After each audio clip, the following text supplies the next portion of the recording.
Hey everyone, welcome back. Welcome to my stream. Today we are starting a new build. We're starting on the build of the Israeli tank Tiran 5, as you can see the instructions here. That's this guy. The Tiran 5 Israeli tank by Tamiya. I think this is a 1/35th scale. I think, yes, 1/35th scale. If you saw my build of the space battleship Yamato, you'll know that I already did some painting on the tub of this thing, so obviously I've already opened this. Well, yeah, how did I have the instructions out if I didn't open it already, right? Anyway, so I opened it, but I have not pulled everything out of the bags yet.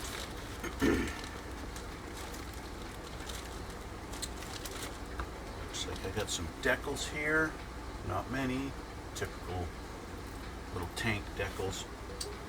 So anyway, we're going to start on this today. This will be the second tank that I have ever assembled. So I know that, you know, building aircraft, you always start with the cockpit, and that's typical with every aircraft model. You always start with the cockpit, right? And while I've built one tank already, that was the M1A1 Abrams, and it had me start off with the wheels. And just opening up on the first page of this one, they want me to start on the wheels as well. So I'm guessing that's going to be typical with every tank model, is you start off with the wheels. I want to be careful of all these little steeples they use, because I don't want it falling on the carpet.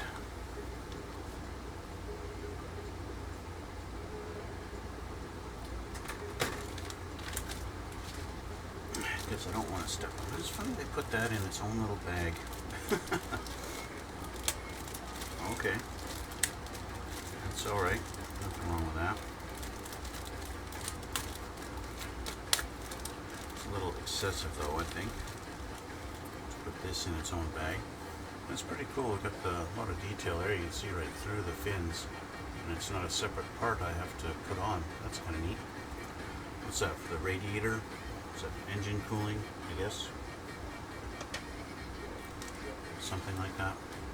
I don't know the anatomy of tanks very well.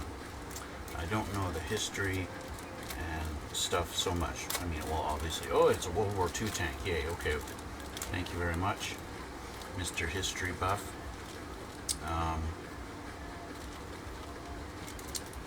But I've seen videos where, you know, guys go on about, oh, it had, this version had this particular thing on the side, and this had this, and they loaded this onto it, and it's like, how old are you? You're like 30 and you know this stuff?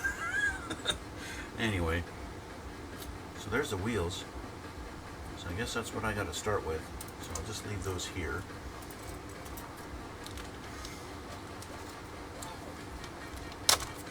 Looking at some real life pictures of this tank,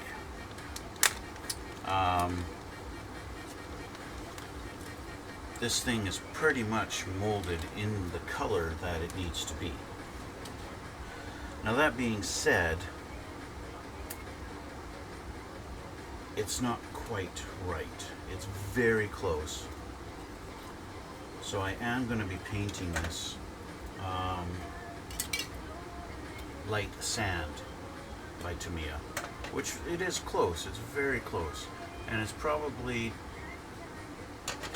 going to be extremely similar, except with this it's going to get rid of the shine off of there, which, I mean, it would anyway if I just hit it with a flat clear, but I think it's better to lay down a nice coat of paint that's the base color for future endeavors, for lack of a better term. Anyway, oh, I got got my little bag of poly. Oh, I got rope too. And mesh. Wow, we're going all out on this one.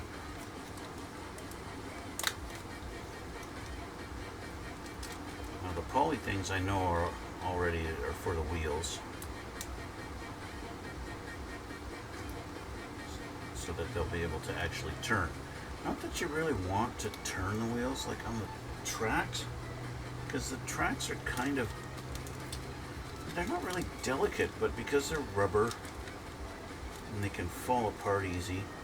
There's all my little things.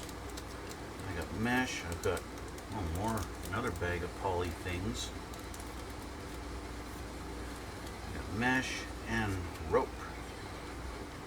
That's kind of cool. That'll be interesting to see how that turns out. I'll put that there. I have no idea at what point I will have to use the rope.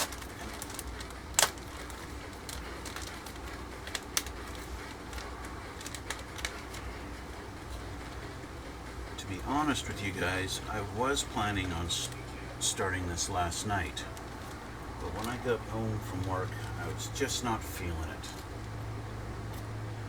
And it's just, I didn't feel like streaming, I didn't feel like putting anything together. So actually what I did wind up doing is I was sitting here bored out of my tree. I did put this together. I've got, I picked up a little Star Wars Super Star Destroyer. This is like 1/45,000 scale or something stupid like that. It's this guy.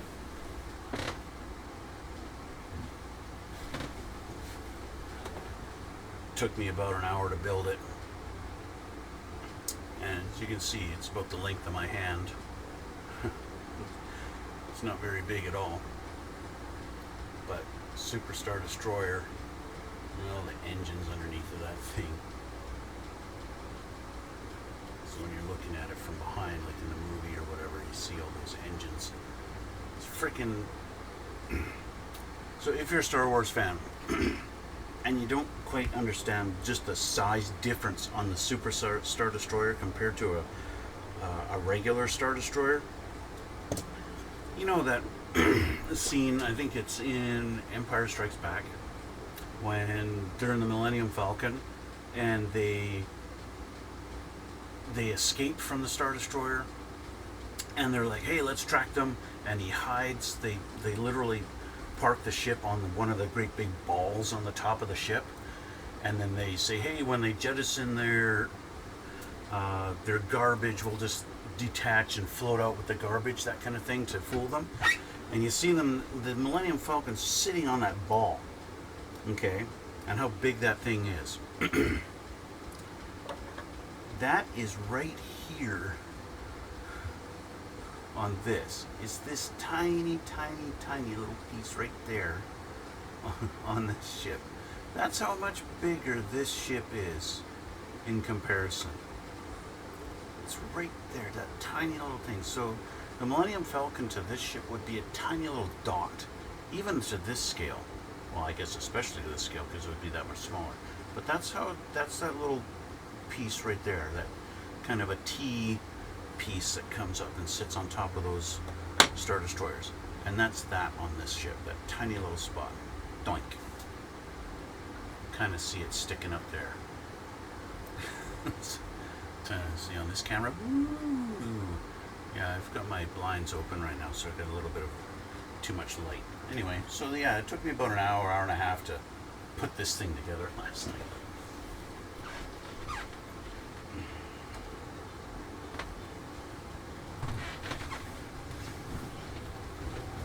I still have a TIE fighter to put together and an AT-AT. Yeah. So anyway, back to the tank.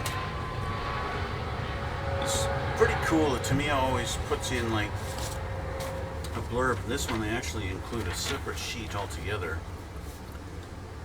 that gives you all this history on the actual tank, because this is in, I'm assuming, Japanese. And then this side is, here we go, finally the English. What I did not know is I figured, okay, it's an Israeli tank and it looks kind of cool. I'll build one, right? But it turns out that this thing is actually a Russian tank that Israel captured from Russia, and they captured a whole bunch of them. Where was it before?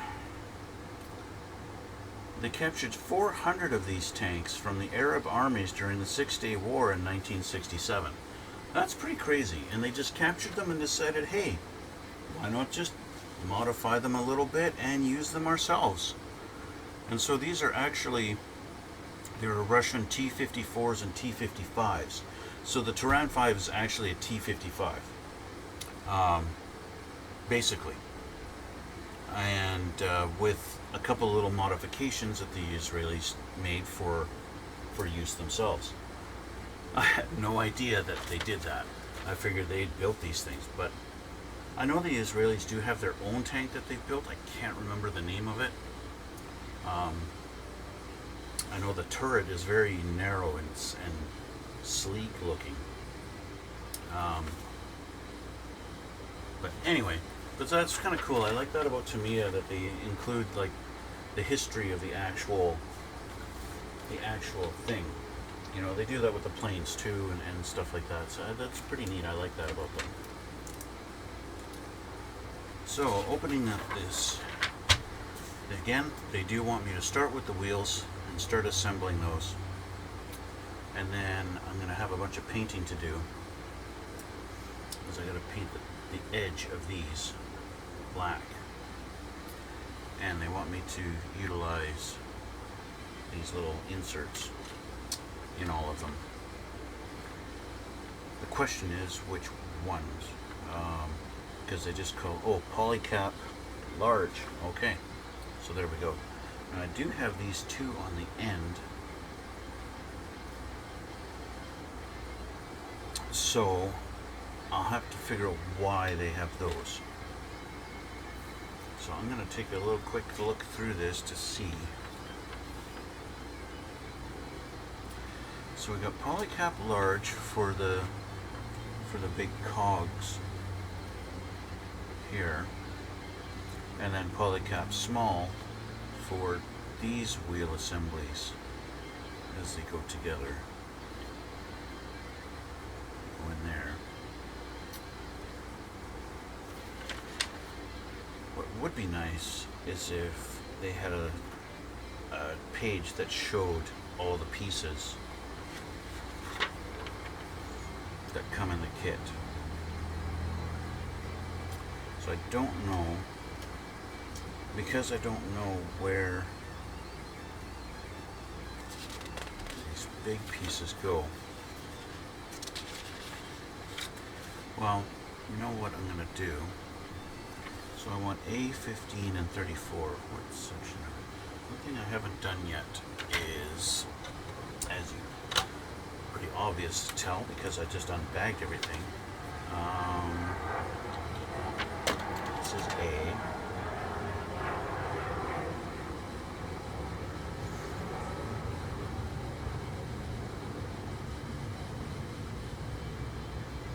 So I do that on all my things because when they're putting them back in the box and pulling them out of the box, it's nice and easy to tell at a quick glance which one I'm looking for.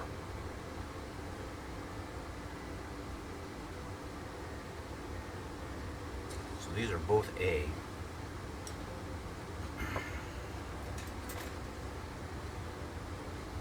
This is D.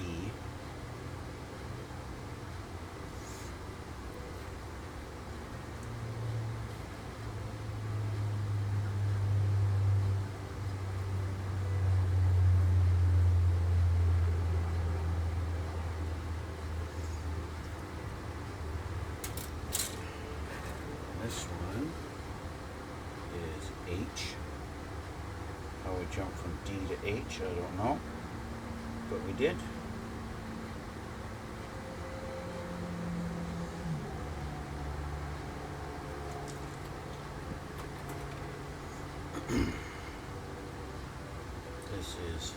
J.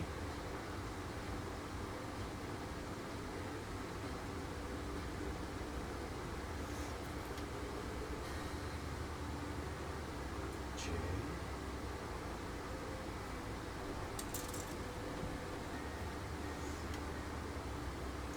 And L.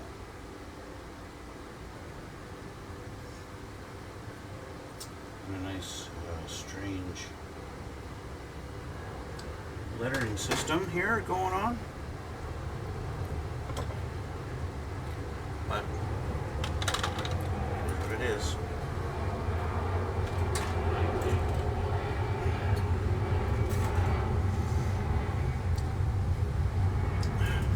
Very strange sky the last couple of days. All the wildfires going on.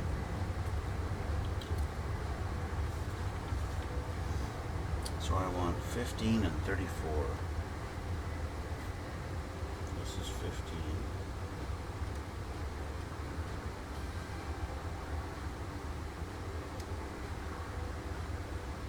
And 34. Okay.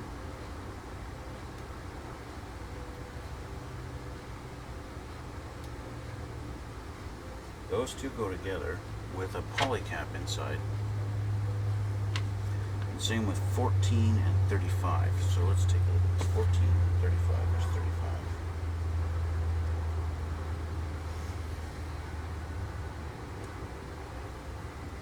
And 14. Okay. Now there's going to be two of each of these. Obviously, because we've got them on the other tree also. So the question's going to be, does that big long one go in between these?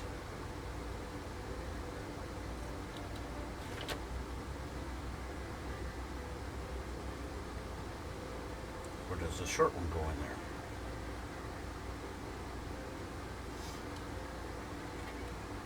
Let's take one off here.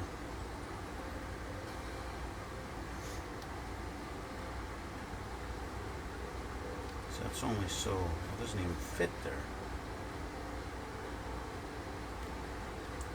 Obviously doesn't fit there.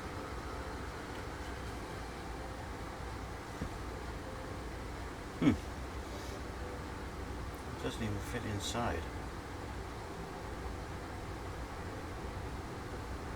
Do these other ones fit inside?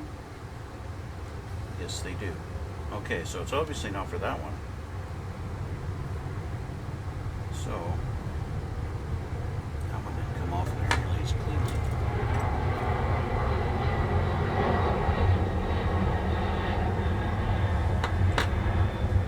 It's going to be going in there, like that, I guess, and then this goes on, like that. Okay, that's simple enough. Okay, just barely hear my music in the background. Turned up just a hair. So I'm trying to get that fine line of hearing the music but not have it overpower my voice. So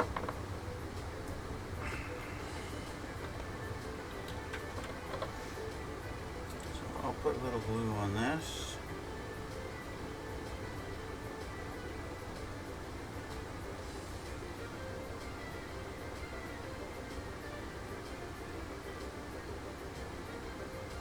There we go, that's together. Okay, now this one will go together that, and they want a poly cap in there too. And I'm going to guess it's not this big one, big long one, no. So these two longer ones must be from something else, or they're just extras for no apparent reason.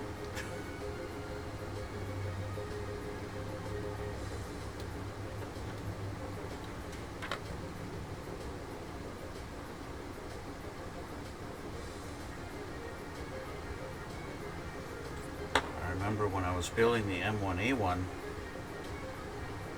I wound up having to take a couple of wheels apart because I put the wrong polycap in them. So yeah, that was fun. I think I did anyway. I did something screwed up backwards. Used the wrong something on something.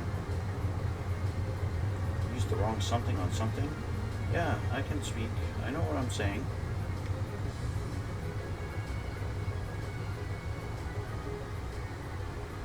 Okay, so those are together. Now with this particular one, there's another little ring piece that goes on the end here, on this side. I guess it's going to hold that thing in. So that is A44. A44.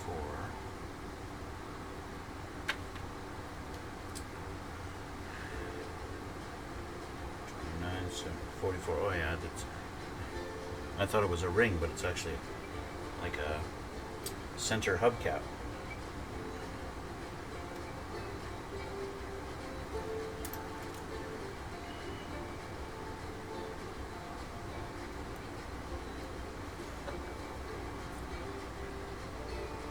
One thing that's going to be kind of nice about building this is there's not a lot of colors.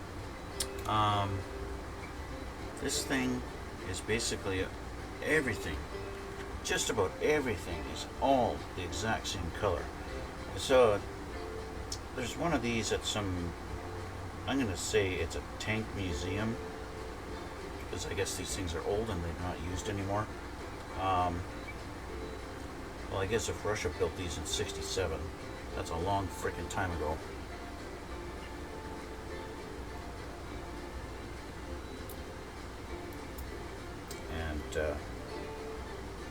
Yeah.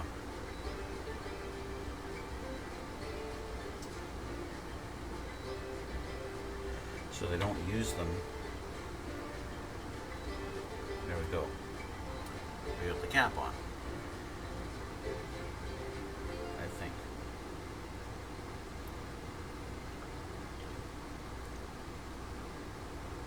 No, we don't have it on.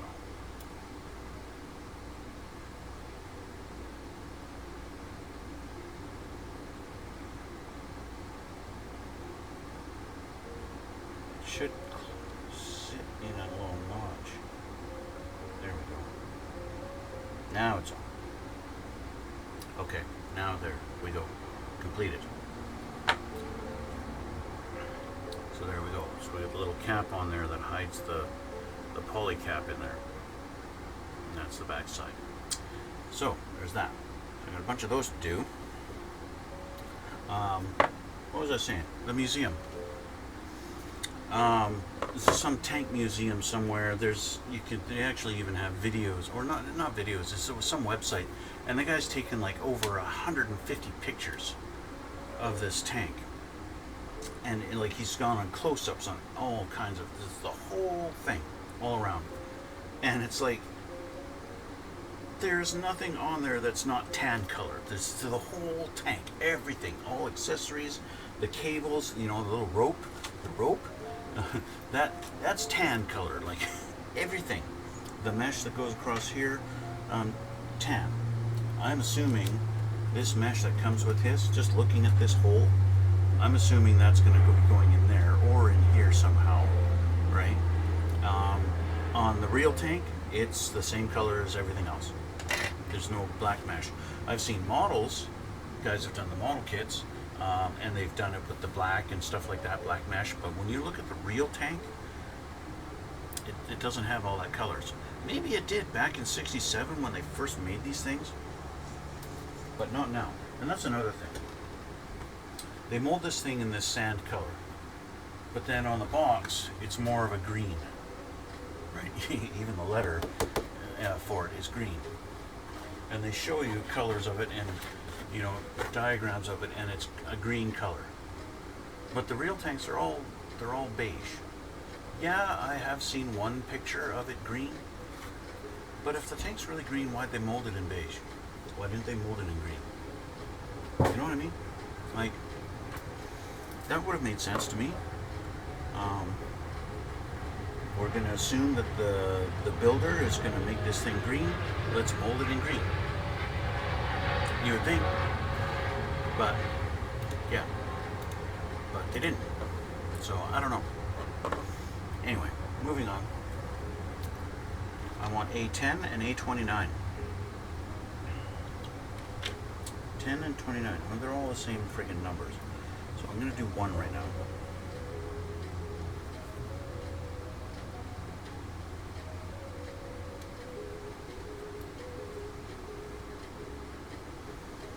I have a feeling that I'm going to do 1, and then I'm going to decide, hey, it's easier to paint them while they're on the tree,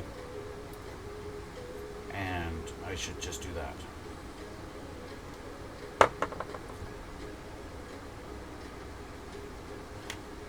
Because then afterwards, I only have to touch up the paint there and there where it was connected, as usual. It's like the one spot on the tank that it's not going to be beige. They want it black.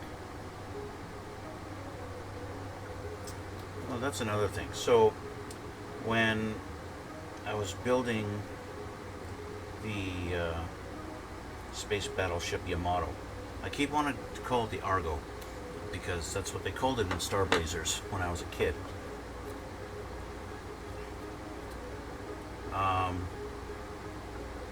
I want to call it the Argo because that's what it was. Yeah, see, now that's I use the smaller poly ones on these bits. That's I just about picked up a red LED. No, that's not it. That's not what I'm looking for. There we go. The small poly ones. What do they do? Put a bag in a bag?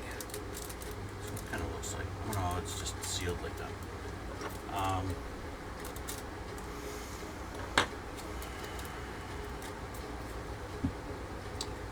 So I'm building the Argo,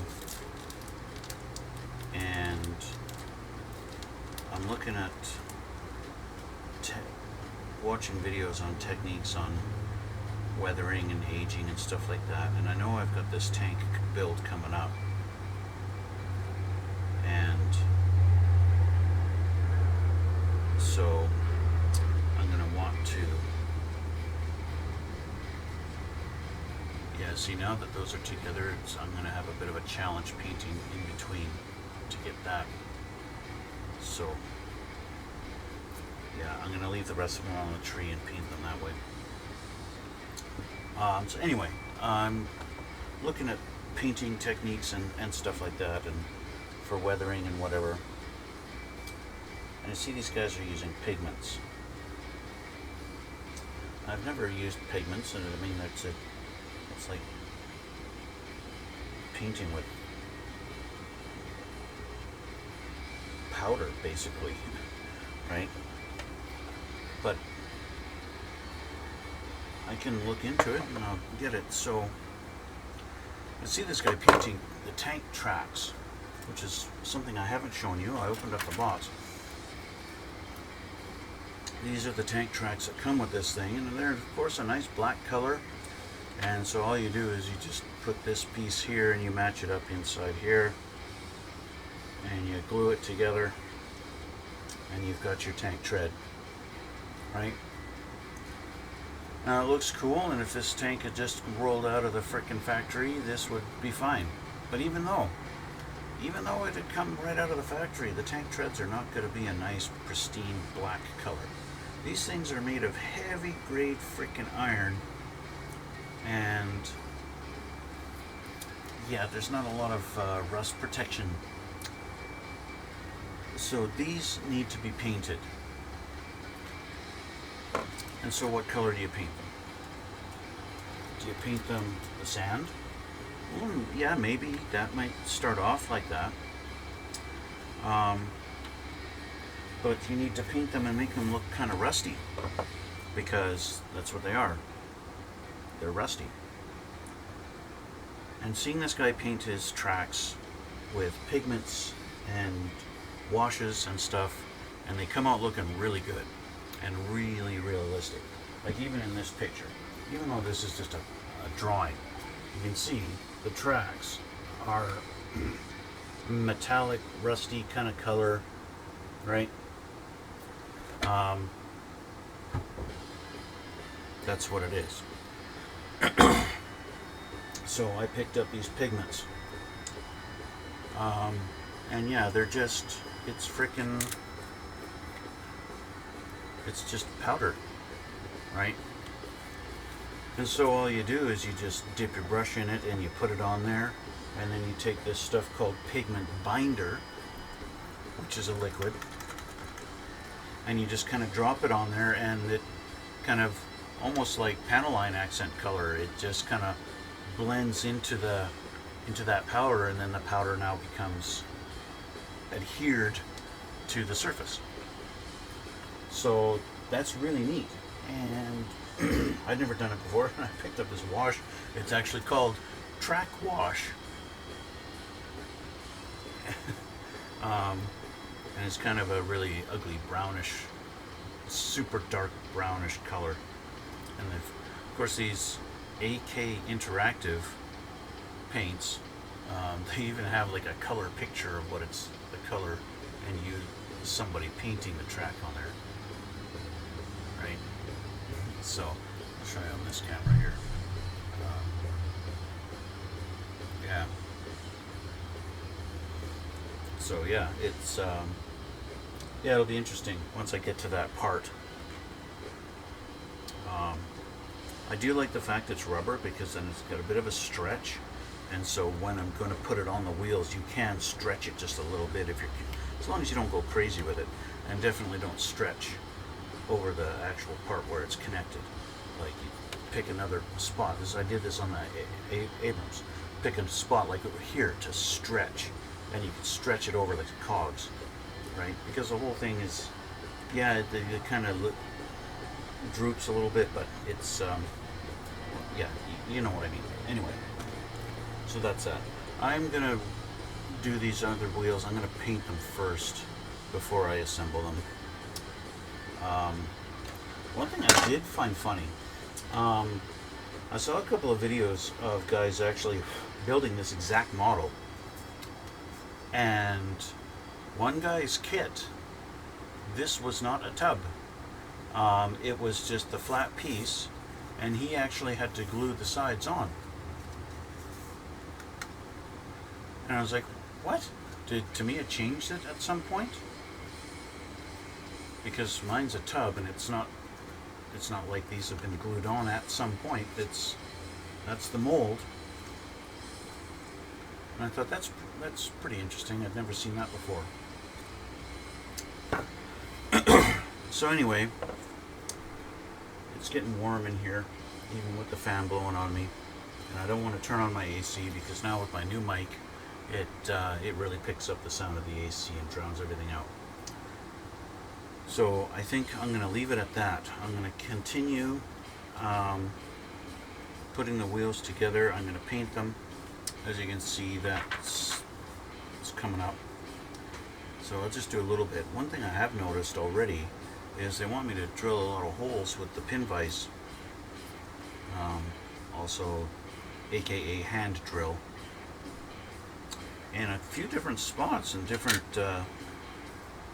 parts of this build. Boy, why didn't they just mold it with the holes in it already? I know they have the ability to mold holes pre-drilled for you, right, everywhere. So why make me do it? Anyway, that's neither here nor there. So yeah, I think I'm just going to end that now here.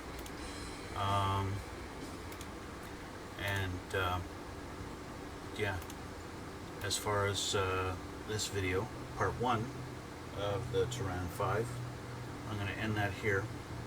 I will get to work on painting the wheels and get these done, and then we can continue on next time from there.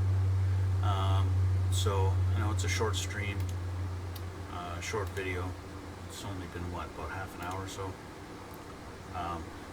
But yeah, that's the way it goes sometimes. So Yeah, that's where we're at.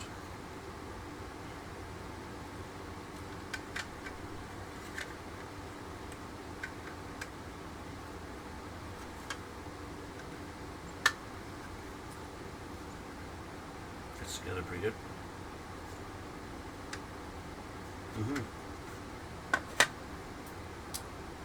Yeah, so we'll leave it like that. Like I said, I will continue on with the wheels, and we'll get back together next time. So thanks for watching, and yeah. Oh, I guess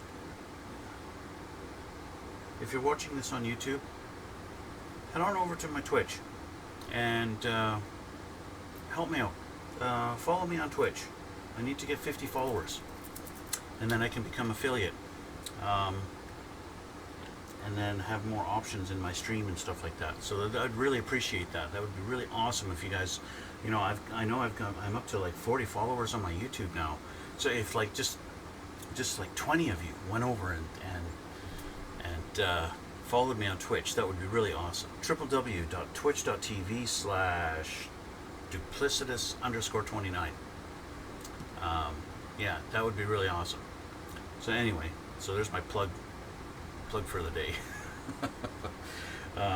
Anyway, so yeah, thanks for watching, and we'll see you all next time, and have a great day.